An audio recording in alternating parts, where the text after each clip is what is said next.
What's going on, beautiful people, and welcome back to the Orlando Science Center. I'm joined by Zachary once again, and we are dusting off our creative minds, and we're going to be creating some cardboard masterpieces, correct? Yes, that's exactly correct. This is happening all month long in the Hive, presented by the Isaacs family. We have a little model space shuttle here to celebrate Aerospace Month, but when you are a guest in the Hive, you can create whatever you like. You get your own pieces of cardboard, and you're able to go ahead through this process. You can kind of see a deconstructed and a constructed version here, but we kind of go over the tools that we're able to use. This is a cardboard saw. It isn't too sharp to my skin, but if you can get in and close, you can see the tiny little serrations that are meant exactly for cardboard.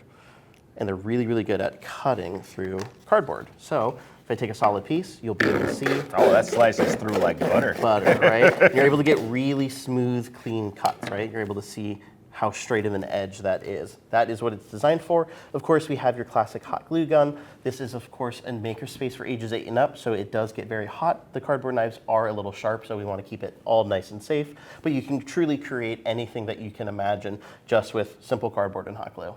So we have two main pieces of our space shuttle apparatus. We have our external fuel tank. That's that big orange, kind of like large boat that it's riding on, essentially. That is the main area of thrust and fuel when it is launching out into outer space. And then, of course, we have the orbiter. This would be floating around the atmosphere and then gliding down into a nice landing. So you can see our two pieces right there. So if you want to get hands-on and learn how to create these objects or whatever you want, you just got to come out to the Hive presented by the Isaacs family and check it out. And I can't wait to see you guys all throughout the summer, especially here in the month of June, as we highlight Aerospace Month right here at the Orlando Science Center.